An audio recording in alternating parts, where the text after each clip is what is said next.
Good evening, everyone, and welcome to this Whenever, Wherever Wabash event. You cannot see me, but my name is Steve Hoffman. I'm the Director of Alumni and Parent Relations, and I'm welcoming you to this event tonight. I know many of you have been on other Whenever, Wherever Wabash events throughout this spring, and they have been going very well. You're in for a treat tonight, no pun intended, I guess. Many of you I see on the list were students when Dr. Warner was here and probably benefited from his treats as well. Current faculty and staff I know benefit from his expertise. It wasn't long ago that my wife and I were walking by his house and he asked if we wanted some homemade ice cream, and who's going to say no to that? So he's very generous with his skills. I want to thank two people who are behind the scenes tonight from communications and marketing, Richard Page and Adam Phipps. This is a new thing that we are doing. So we've not done anything like this. So the technology and using the 3 cameras is all new to us. So I think you'll be impressed with how it goes. There may be a glitch here or there. Like I said, it's all new, but I want to thank those two. They're definitely doing things that I would have no clue how to do. And finally, before I introduce the stars of the show, if you have a question, please use the Q&A feature at the bottom of the screen. If you move your cursor, it'll show up at the bottom of your screen. Use the Q&A feature. That'll help us get through the questions. And then I will ask the question. You may hear me ask a question of them as we're going along. So without further ado, you don't want to listen to me. I will introduce the stars of the show. And that is Ben Bullock is a rising junior at Wabash, all the way to Crawfordsville, Indiana from England. And Dr. Rick Warner, honorary class of 13. Take it away, guys. Hey, thanks, Steve. And it's really great to be here with Ben. And Ben's been busy with me this summer working on my book about Latin American history and food, and doing some cooking as well. So welcome to the 308. Those of you who have been here before, welcome back to the 308. That's what I call my house, because we've had a lot of parties and cooked a lot of food here. It's kind of like a restaurant. So tonight we're gonna make some Cuban food, and our decision to make this is based on a paper that Ben wrote for me in a seminar in spring 2020. You remember spring 2020? That was the semester that got chopped in half. Thank you, COVID. And so we actually had to stop our regular classes and had to do some things remote. So he finished up his project for the seminar, which is about Ropa Vieja, which is he'll tell you a little bit about. It's a Cuban dish, and actually did a video for it. And he finished it up back home in England, sent it to me, and then the paper eventually won the Freshman Furtick Award for the best paper of the freshman class in Wabash. So we're continuing to work on that. We're actually going to show the paper again at the World History Association conference coming up. But let's have Ben talk to us a little bit about his paper before we go further. Yeah, thank you, Dr. Warner, and thank you all for being here. It's really is an honor to be in this kitchen after really so long since students have been able to be here. And the dish we're making tonight, as Dr. Warner said, is Ropa Vieja. It is a Cuban dish that essentially is a beef stew. Most people these days make it in a slow cooker, but we're hopefully going to go a little bit more traditional tonight. And so the paper that I wrote on Ropa Vieja looks at this dish as kind of a microcosm of the food ways of Cuba and Latin America in general. And when I say food ways, what I mean is the ways in which global interactions and world history come together to form cuisine and the food that people eat. And so Ropa Vieja is a brilliant way of getting an insight into Cuban social, political, and culinary history. So that's what I try to look at in the paper, and try to look at this dish as a metaphor for all of those things, and bringing this together into really one pot of Ropa Vieja. And we'll likely have more chatter about the historical aspects of this that came through in this paper while we're doing it. I'll add just briefly that Historians are interested in food as a historical concept, especially after the Columbian Exchange, when things moved from the so-called Americas to the so-called Old World, or vice versa, and that changed the way people ate all over the planet. I mean, there were no tomatoes in Italy prior to the Columbian Exchange. There was no garlic in the Americas prior to the Columbian Exchange. So we're very interested in how foods move around from one place to another. But of course, people move around too, and people move foods around. So it's partly about an ecological aspect of food moving around, but it's also a culinary and consumption aspect, a cultural aspect of what people do with it. So we're going to get to work here in the kitchen here for a little while, do some cooking. Ropa Vieja is typically made either with beef brisket or with flank steak. You want a beef product that's kind of stringy. Those of you who are Hoosiers probably know the pork dish. Now I'm blanking on the name of this with the barbecue sauce. Pulled pork. You see, that's how much I really am tired of it. I can't come up with the name of it, but I'm sorry.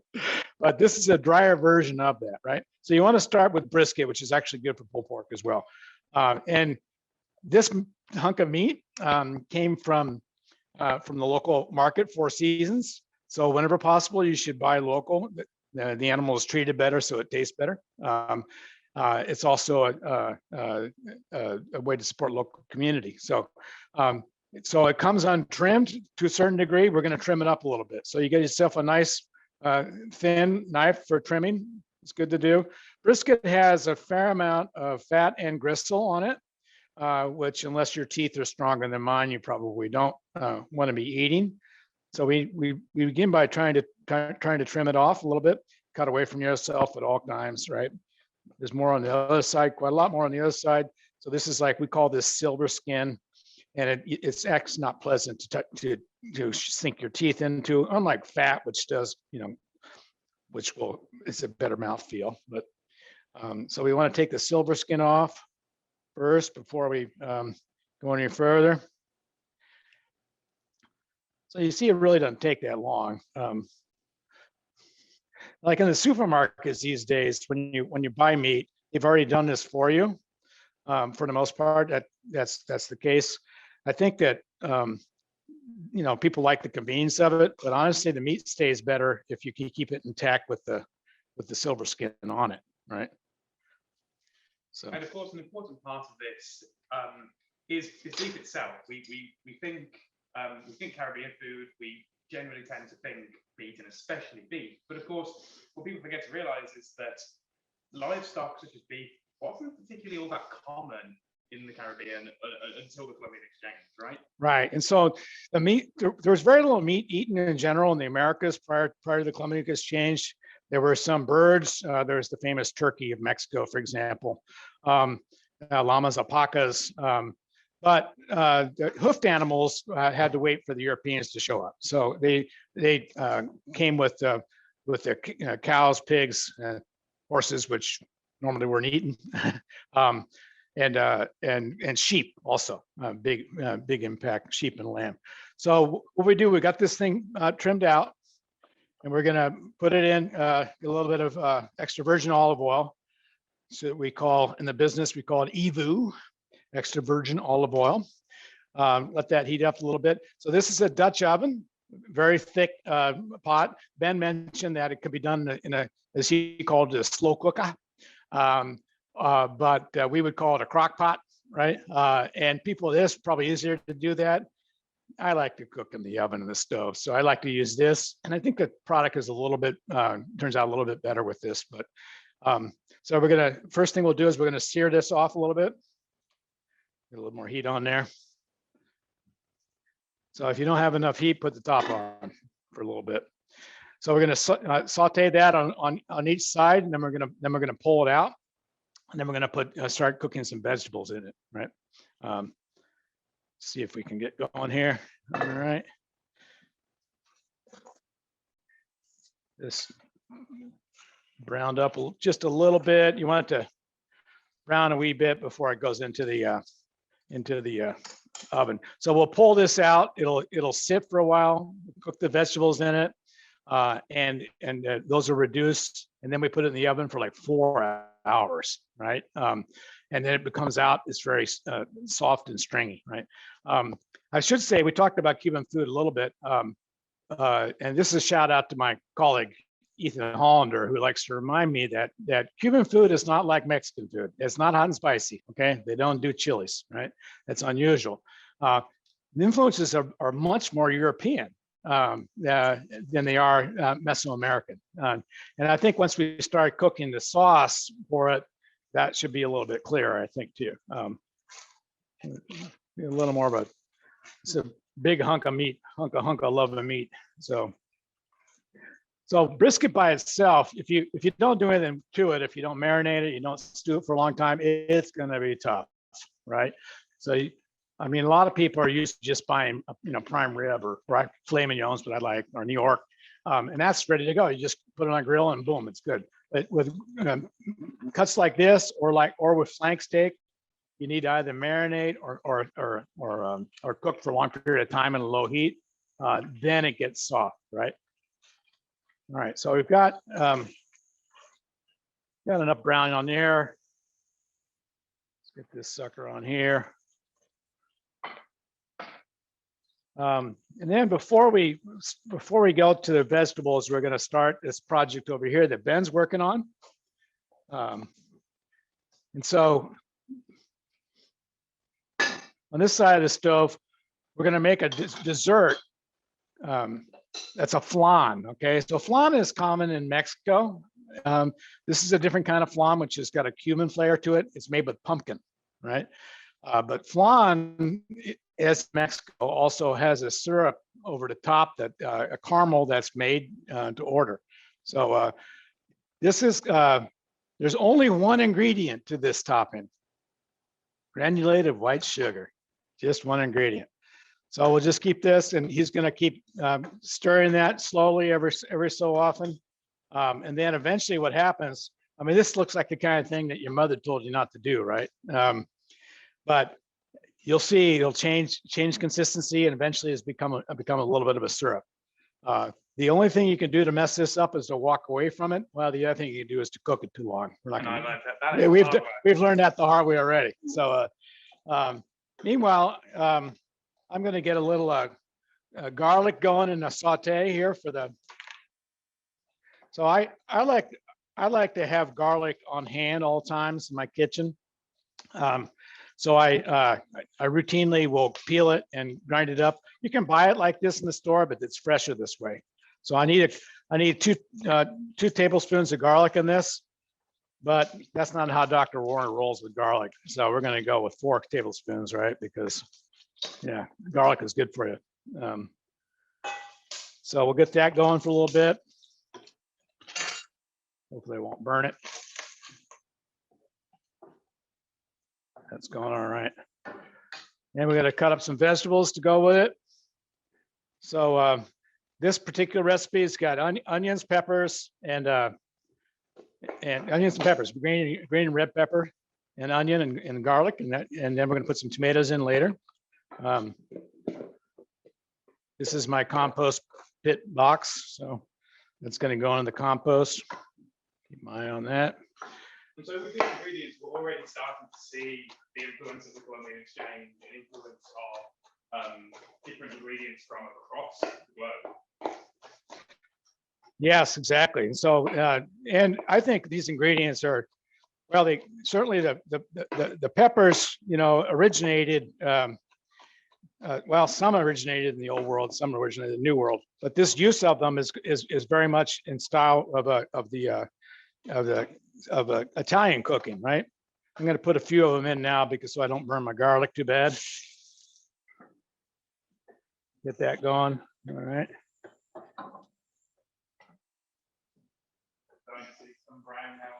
Yes, you are. You see how the sugar is starting to ball up a little bit.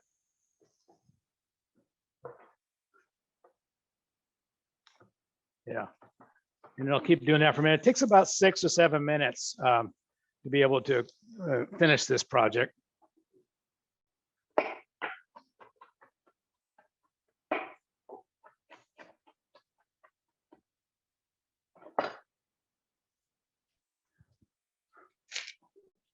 Yeah, and eventually this will go syrupy, like Right. Yeah, another minute or two probably. There's a piece of advice about knives. So this is a very nice French knife. If you can learn to hold a knife like this, you can have better lateral instead as opposed to this, right? If you hold it like this, you get a better lateral treatment. For onions, cut off the ends. You get the peels that way. Okay, Dr. Warner, we do have a question. Is there Okay. a reason for adding the garlic to the saute first? I have often heard Yeah, or seen yeah, that it should yeah. be added last or after other vegetables to avoid Depends on what bitter you or want. burning. Yeah, it depends on what you want with it. Other recipes will call for it to add it first to brown it up because it gives it kind of a different flavor. And since this is going to be a kind of a beefy dish, then I like to toast it a little bit. When I'm making a tomato sauce, for example, I tend to put it in right with the onions because I don't necessarily want the garlic to be toasted, right? Of course, the downside is if you walk away from it too long, you're going to get it toasted in a kind of a black way, right? You don't want that. But so the flavor ends up being a little bit different because of the toasting action. Okay, maybe let's take a look at the syrup a little bit. So look at how this has changed here. Yeah, we're almost there. Just keep going. Maybe I'll get a little more flame here. And why don't you spray the things and I'll take over here. So then what Ben's doing is spraying the containers that we're going to be putting the flan into with what I call Pam because that was the brand name, but basically it's spray oil because we want these puppies to slip right out when they're done. We're just about there. Look at that. See, there's nothing. There's no chunks left. All right, so I'm going to let you try to put them in 5 ways in there.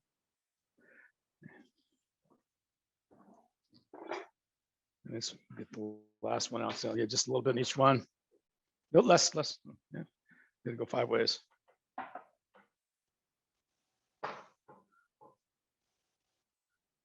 Yeah, that could be all right. You can use this last one for get the end of it.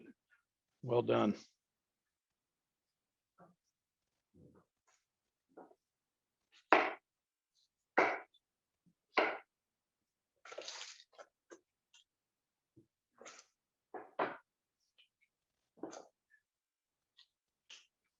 So what we'll do with that is you wait for it to harden, which would take about 10 minutes, to tell you the truth, max, right? Meanwhile, we'll continue with our vegetables here. Another knife tip. If you can learn how to cut with your fingers like this, then you won't have to worry about your fingers that much. But if you do, and my students know this, if you do have a problem, here's my knife drawer. And we're all set, ready to go here, right? Dr. Warner, I don't do it. I don't, yeah. I'm sorry, Sir. Is a flan cooked in butter? Somebody asked. In butter? Yes. So it's a custard. There's actually no butter in it.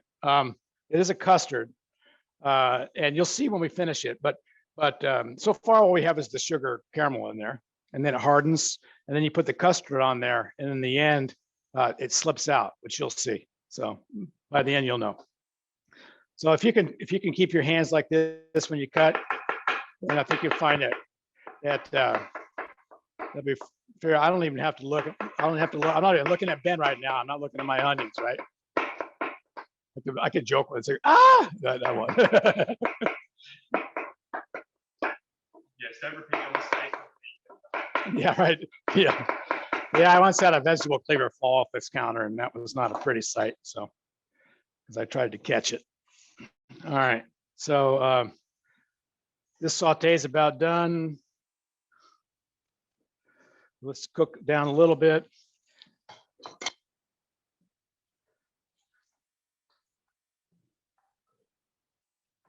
Seeing a little bit dry. So, the thing about cooking is developing food sense.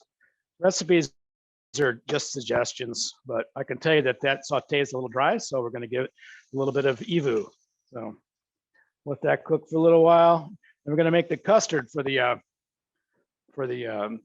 flan now. So now, first out, shout out these eggs.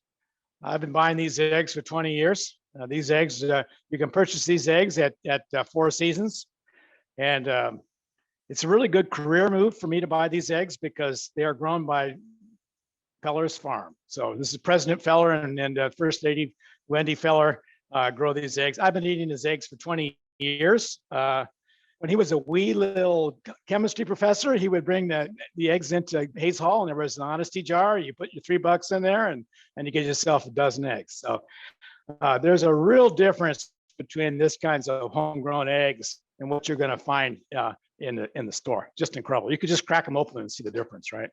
So this recipe calls for a couple of egg yolks, right? So there are a couple ways to separate a yolk. You can buy a fancy egg separator. I don't think I've ever owned one. Or you can use the shell, or if you've separated as many as I have, cooking brunch especially, after a long night, and come back, cook brunch in the restaurant, you can just use your hands. So just let the white fall through the fingers. There's your yolk. It'll take a little practice. This one broke. That's only because we're on camera. All right, it'll be all right though, because we also get whole egg in this product. So we're going with 2 whole eggs. And voila. Then we'll whip these puppies up a little bit. This is so easy to make. Once you're through the hard part that Ben did with the syrup, it's a fairly easy thing to make.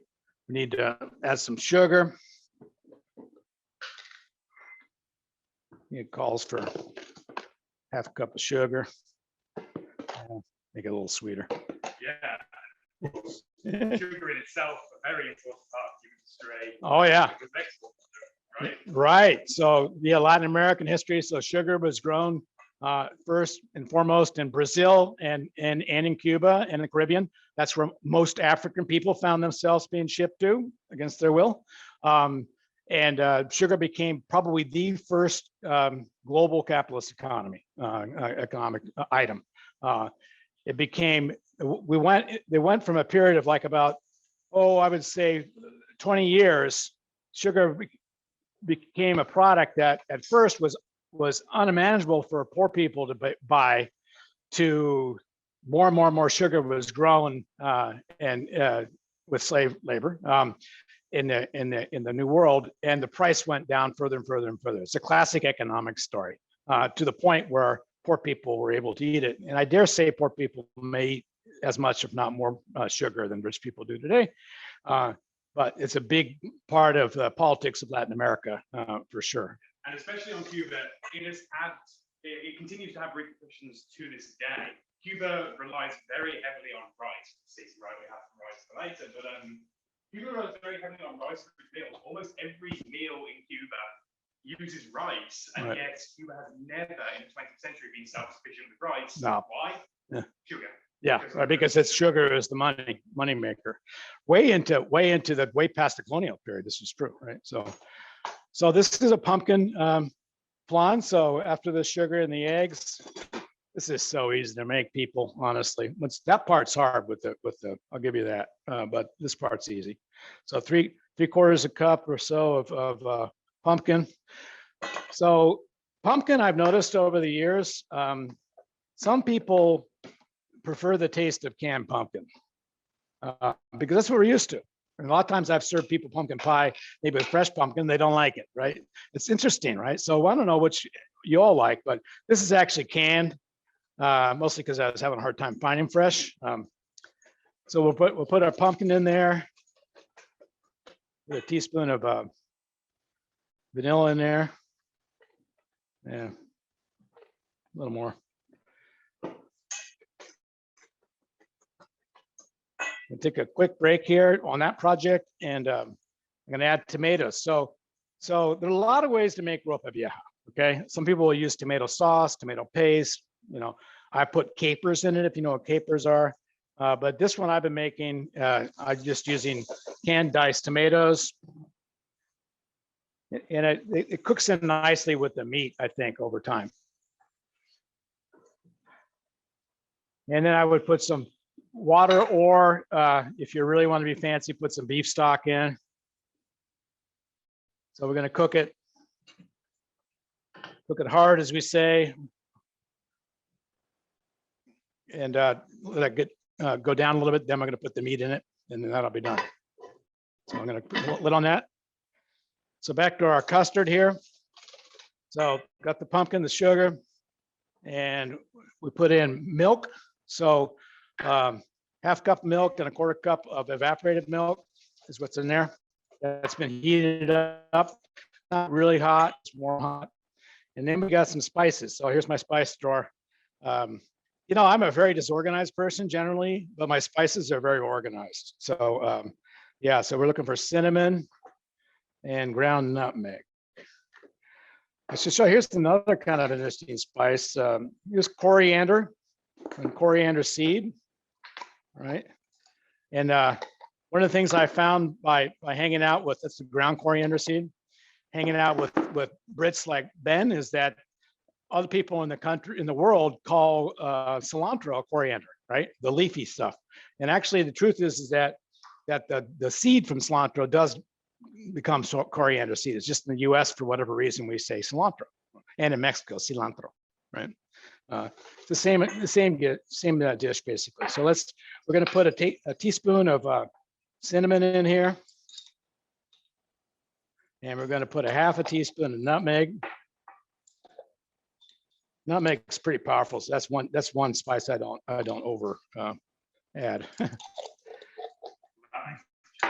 What's that? That makes a change. Yeah, they'll make a change. Last time I made this for Ben, I forgot to put the spices in. So Ben, why don't you swing around and add? See, this has been hardened now, right? So hardened is ready to go. So we're going to put these right on top. There you go. Just sort of divide it 5 ways, and you'll be good to go on that.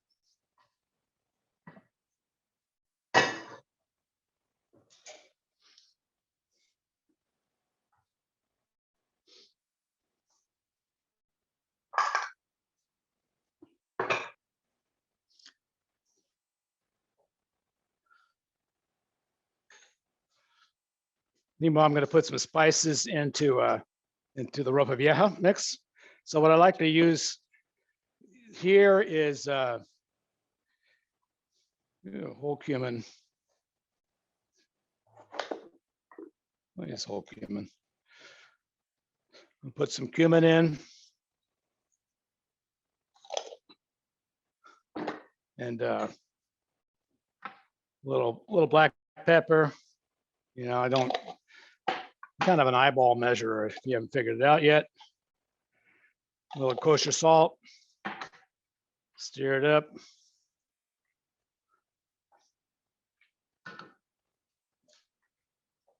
Then we take our big hunk of meat.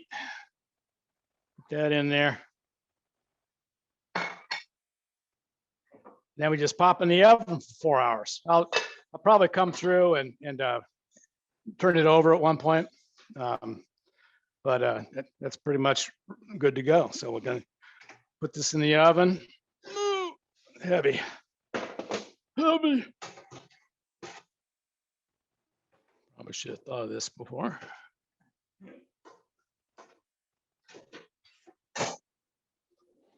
Yeah. There you go. Put that in there. And that's looking pretty good. Yeah, those look good. So this custard, like many custards, is baked with a water bath, right? So what's a water bath? It's just hot water. Duh. And the reason is that it'll cook to a softer consistency. And you got to be careful not to start pouring the water inside the actual cups. Lord knows I've done that before.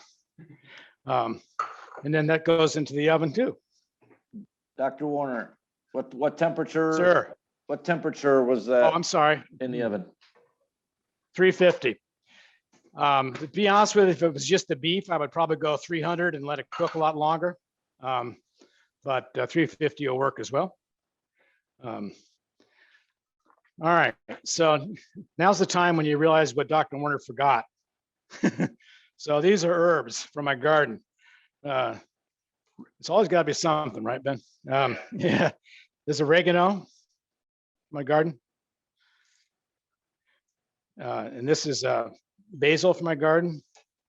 And this is thyme, which I really distaste taking thyme off the stems. It drives me crazy. So I just get impatient. I just cut it all up. Not a problem, especially for a dish like this. So we'll mince all these up. So it's always important to admit your mistakes.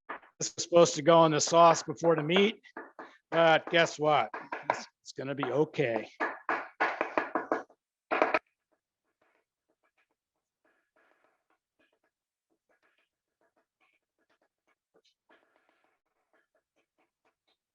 This is probably the time I'm going to announce to you that next month I turn 65 years old. I can still wield a knife. I don't know how many more years I'll be able to do that. Yeah. Not leaving anytime soon, though. All right, so that's in the oven. Last thing we're going to do is going to be almost burned myself. That's good. Is going to be a garnish for our dish, which is going to be plantains. Now, you may or may not know what plantains are. This is not a plantain. This is a banana, right? This is a plantain. So it looks like a banana, but you don't want to eat it raw, right? You do not want to eat this puppy raw. It'll probably mess with your system. In fact, I know it will. But it's used in the Caribbean and the Circum-Caribbean for different dishes. I have a friend in town who's Honduran, and she made me a stew with pork and this in it. She used it as if it were a potato. That was pretty cool. Meat juice out of there. So what we're going to do, so it just feels like a banana, but it's firm, right? Yeah, plantains features very heavily in a lot of Latin American cuisines, and particularly Brazilian cuisine. Right, exactly. I think I mentioned to you before that one of my favorite dishes I've had was at a Brazilian restaurant, and it was chicken with plantain on top. Right. Delicious. You don't want to be frying a banana. No, it'll disintegrate. And I think, let's see. Yeah, don't put your hand in this. That's not quite right. So what we're going to do is we're going to plate up the rest of it first. So just like any other good cooking show, Julia Child, I just happen to have Ropa Vieja in the oven that's already ready. Yeah, I love Julia Child. I loved her. So we happen to have a Ropa Vieja that's done here. Because that's how we roll.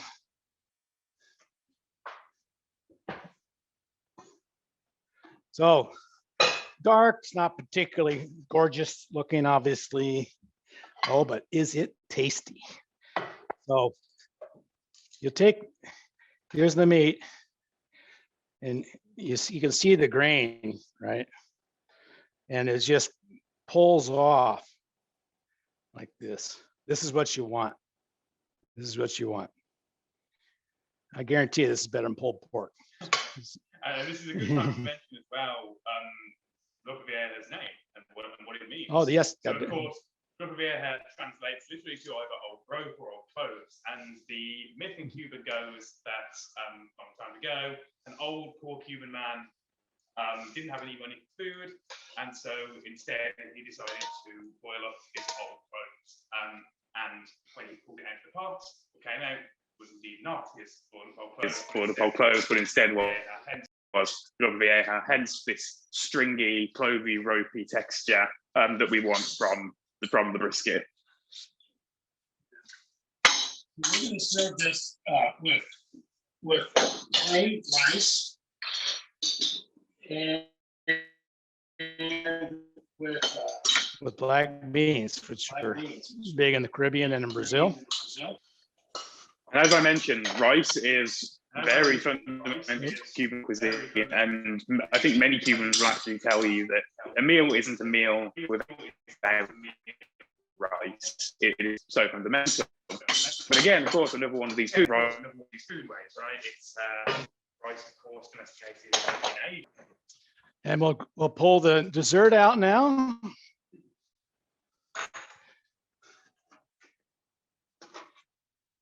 I have this proclivity to pull things out of a hot oven without a towel. It's something that dates back to my restaurant days.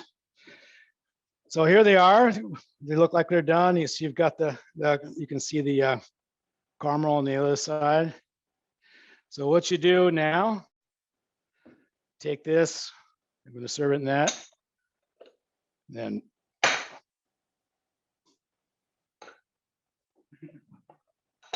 voila. There's the pumpkin flan. So we got a couple minutes. We can fry our plantains. Oh, we got a good sizzle. See, we had to innovate a little bit there till that oil got hot. Yeah. Believe us, we wish you were all here Yeah. to eat it, but don't worry, we will eat it all for you and tell you how delicious it is. It'll be yummy. I guarantee you that. Tongs. Yeah. So let these get a little brown on them.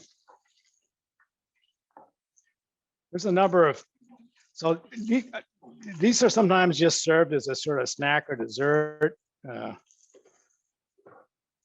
a little sugar on them. Seems like I had a bowl of sugar somewhere. There it is.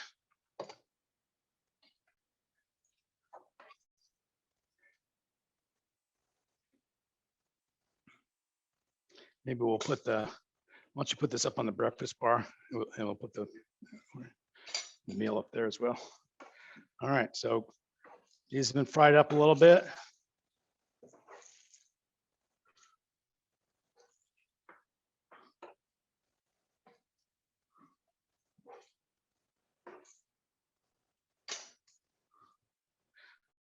Okay.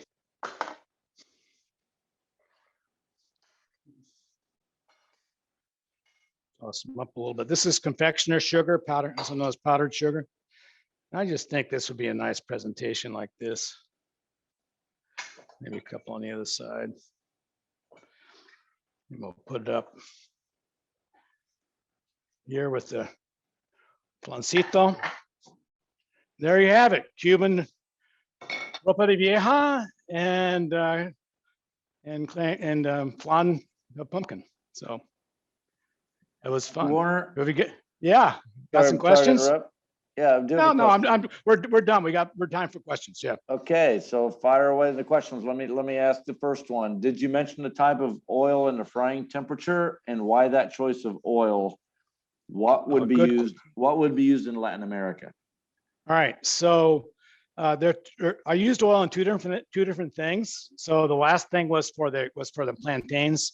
You want a clear oil. I was using canola oil for that. You don't want a heavy oil for that, right? Sunflower oil would work out okay. Something that you would deep fry with, right? The olive oil is what I used. I think I did mention actually for the actual Ropa Vieja, and that is what they would use there as well. So it's olive oil. The thing about olive oil is that it can't handle a really high temperature, so you don't deep fry with it. It makes a big mess. Gotcha. We do have another question. Excellent. Do you use green plantains or yellow Maduro plantains for the side dish? Yeah, this was green. This was a yellow Maduro plantain. I think I probably wouldn't use the green ones. I don't think it would work quite as well with that. Those are better with something that you're cooking them a little bit longer, I think. And actually, I should say I'm glad you brought that up because is this dish, when you fry them like this, they're called maduros, right? Even though that's not made with a Maduro plantain, but the dish, the way I cook that would be called Maduro in Cuba. And how do you know when the We should- plantains are ready? Oh, you want to get a little bit of color on them. You know, honestly, there's probably a little wiggle room. We could have cooked them a little bit longer, but I normally test things by pinching them a little bit. You might have seen me do that.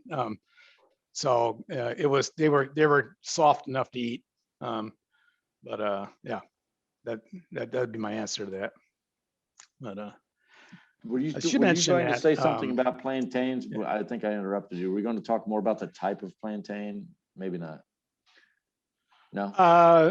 well, probably not. Yeah, Okay. but yeah, there are the green versus the yellow ones. Yeah. Okay. And actually, they're available. I bought these in Kroger, which is cool. Can't always find exotic things like that in town. What I was going to say, another thing I forgot is in cooking the sauce for the beef, some white wine should go into it. I've seen everything from like 2 or 3 tablespoons to a cup. I would probably put a cup of white wine in this, and the alcohol cooks out, but that gives kind of a base to the sauce a little bit too. Although there's lots of ways of making it. There's no really one way to make Ropa Vieja. Mentioning wine was a nice segue to this next question, because it is, what would be your cocktail or wine of choice to go with this dish? What would be a good thing to drink with this dish, you think? Well, Beer? I actually think I would drink beer with this. Yeah. So when I did this for my project, I drank beer with it. So Yeah. although actually a very Cuban thing to do with this would be surprisingly to drink coffee. Yeah. Cubans will drink coffee with everything. Yeah. But I think a beer, Cubans drink beer, especially socially and around the dinner table. Beer is I would think beer would go well with it. I would also think perhaps a hearty or red wine, a Merlot maybe would go with it.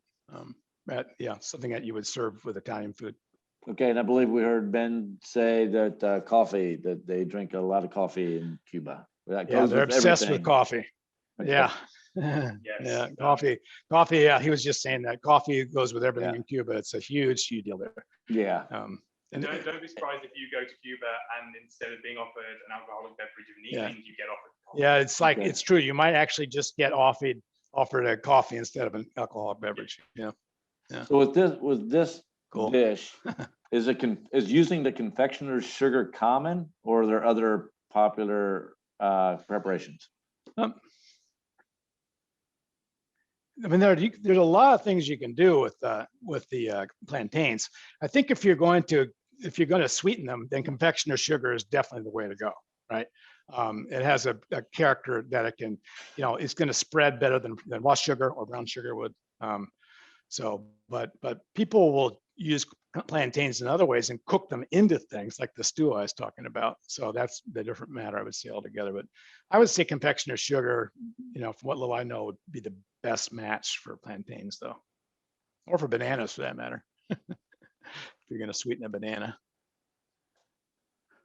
Great. Hey, and participants, don't hesitate to type in a question. That's the last one we've typed right now, but we'll wait to get some more in. And Hey, we'll yeah, get some we're more. there. I hope we will. Yeah, so here's one. I like your Julia Childs impression, but that's not. Here's the question: who are 3 of your favorite chefs? Oh my goodness. So lately I've been really interested in Marcus Samuelsson. I've taught his autobiography. He's a guy who was born in Ethiopia and grew up in Sweden. So imagine a Black guy growing up in Sweden, and then he moved to the U.S. and has restaurants in Harlem. Obama's eating his restaurants. He's really cool. Wrote a book about Black chefs that I recommended in an article I wrote for Bachelor recently.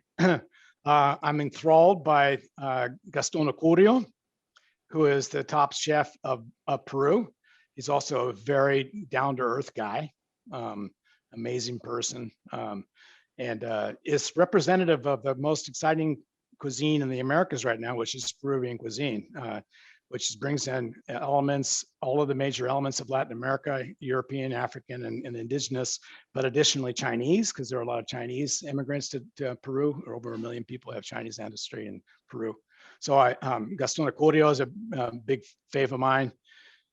And yeah, I do have a softness for Julia Child. I've her kitchen is located in the Smithsonian Institute, and not to say that I'm obsessed, but I've been there 5 times. Whenever I'm in Washington for business, I always go to see Julia Child's kitchen. So, and actually on my wall up here, I don't know if Rich can get a shot of it, but I've got some posters that my daughter wrote, because she knows how obsessed I am with her. So, you know, find something you're passionate about and stay tremendously interested in it. She said that. People who love to eat are always the best people. She said that. No one is born a great cook. One learns by doing. And you don't have to cook fancy or complicated masterpieces, just good food from fresh ingredients. So yeah, I mean, I think those are all good lessons. And so I never met her, but I feel like I know her. I've actually cooked for some other chefs like James Beard, I've cooked for, and a couple other people, but I've never met Julia. Great. So thank you for your chapel talks over the last few years. I know you've inspired a number of people with what you've talked about. And that said, have you replaced alcohol within your cooking? And if so, with what? Oh, good. So here's the deal. I have not replaced alcohol in my cooking per se. Ben can show the wine that I forgot to put in the sauce is $3 Chuck, right? Cooks out pretty good. So the thing about alcohol in cooking is that if you cook it for a while, the alcohol goes away. So it's not a trigger or anything like that. Yes, I've been very public about how I don't drink alcohol anymore. Now, if you're going to make something like a chocolate dish where it's folded in, like rum folded into the chocolate, and it's not cooked out, no, I can't do that. That's not going to work. But if it's cooked out, then it's not a problem. And now I've gotten to the point where I'm interested in different flavors of seltzers. So like in my refrigerator at any one time, I've got mango, lime, raspberry, and orange, and I've got Diet Pepsi and Dr. Pepper. So these are my newer obsessions. Hi, I'm Rick. I'm a seltzerholic. Yeah, there you go. Keep on coming back. Fantastic, and keep up the good work on that front, Dr. Warner. Yeah, this next question is actually for Ben. Ben, can you hear us okay? Yeah, I can hear you. Yeah. Okay, and I'm going to give Adam just a few seconds to get the audio switched over. It seems to work better when you're speaking before I ask the question. Yep, I think we're good. Good to go. Okay. What brought you to Wabash from the UK is part 1. I'm sure you haven't been asked that one before. I'll go with that. So I've said before, I wish I got $1 for every time I was asked this question. The long and short of this is that the UK doesn't offer liberal arts, and you have to pick a degree straight out of high school. Frankly, I had no idea what I wanted to do with my life. Frankly, I still don't have any idea what I want to do with my life, but I've got a better idea now. And so I wanted a liberal arts college, and I wanted somewhere small. I wanted somewhere where I knew there was good alumni connections, good professor relationships, and good financial aid was also a factor. Frankly, I think I picked well based on that criteria. So Wabash Always Fights and all that.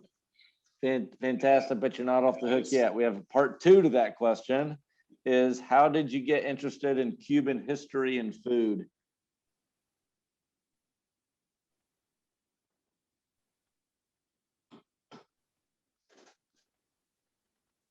Dr. Warner's project. He told us that the preliminary task was pick a country that you're interested in. And I thought about this for a while. And originally, I think I was going to do Peruvian, actually, because Dr. Warner talked about Peru. But I noticed in my time in the US just how differently Cuba is perceived in the US to how it is perceived in the rest of the world. And there are, of course, reasons for that. But so that intrigued me at first. And probably the first head of Cuban food was the fact that beef, we just cooked a beef dish, even though beef is banned on Cuba. It is banned. It is not. You're not allowed to consume beef, and people have faced prison time for consuming beef in Cuba. And so that was one of my first impressions. And from there, I was just hooked and wanted to know more about that. And then, of course, how that influences a dish like Ropa Vieja. So tell them why they can't eat it though. That's good. Yes. So after the Communist Revolution of 1959, Cuba realized that it had a bit of a bit of a, of course, Soviet Union in 1991, who they really then relied on. They just found that they were not producing enough milk. They were just not producing enough milk, and so in order to become self-sufficient on milk, the party banned the consumption of beef so that they could increase their milk production. Yeah. Otherwise, they're in big trouble. Yes. Interesting. Thank you, Ben. And again, any other question? We do have time for a couple more if anyone wants to type in the question. I've got a question for Ben. Good. He knows. He knows. I think he knows what's coming. I convinced me that thing as good British food. So, so Dr. Warner likes to see me British food. And I am more than happy to admit that most British food is awful. And as much as I would love a good Sunday roast, the best Food in Britain is Indian cuisine. It is just like, of course, colonization and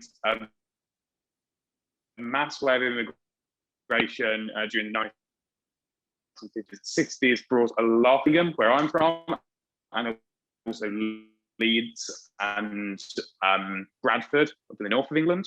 And with them, they brought their cuisine, and it's fabulous. And I've tried a few Indian restaurants in the States now, and frankly, they're just not as good. It's the only thing that is better, but it's just not as good.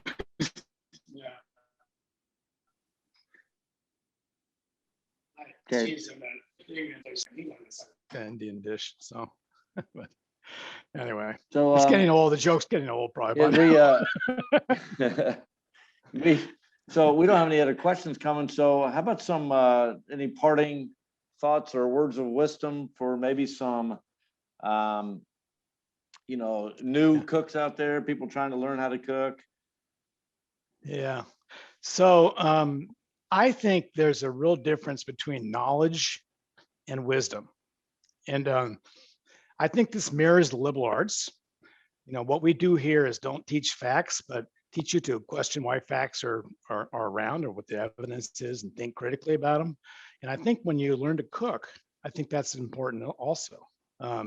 So, you can follow a recipe to a T, maybe it'll work out, maybe it won't.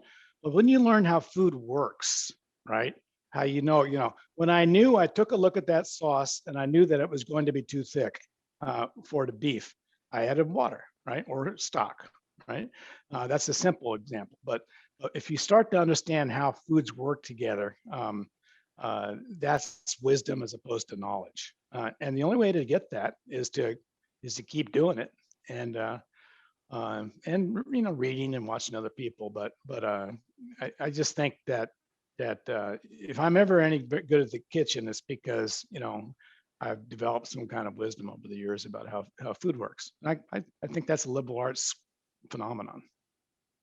Yeah, I love the connection to the liberal arts, Dr. Warner. I'm not surprised that you can make that and make a really good case for it, as you're always thinking critically with everything you're doing. So I think a huge virtual applause for you. That's what's tough about these things. You don't get the response back from the audience, but I know there are a lot of people out there who are appreciative of your time tonight, appreciative of both you, Dr. Warner, and you, Ben, and the people behind the scenes in getting this done. So we certainly appreciate your time. I found it fascinating. I am hungrier now than I was at the beginning of watching you cook all those delicious dishes. So I'll have to figure out what to do about that. I can't do what you just did, but I'll see what I can do. So thank Yes, you. From the Yeah. Oh, bottom can of I our say one more hearts. thing Yes, please. real quick? So you can find my email on the Wabash website. If you want the recipes that we started with on these things, I can send them to you. I have them in a Word file. So Yeah, that's interesting too. thanks, Dr. Warner. Let me follow up on that. There are 3 things I want to mention before you leave. One is we will send you the recipe. We'll just send them to all the people who participated. So thank you for mentioning that, Dr. Warner. We are also recording this, so we will also send you the recording. So if you want to get the recipe and then follow along with the recording and what Dr. Warner and Ben are doing, then feel free. You'll have the recording as well. And then finally, you'll be getting a survey from us as we follow up with all of our whenever, wherever Wabash events with a survey, so we can just make these better as they come along. So we do have an event on Hemingway short stories at the end of July. And then we have one on the science of wine in August. So those are the next 2 on the list. Please go to wabash.edu/www, which is whenever, wherever Wabash, for any future events. So thank you all for joining. Dr. Warner, Ben, best to you. And again, we really appreciate your time. Take care. Thanks. You're welcome.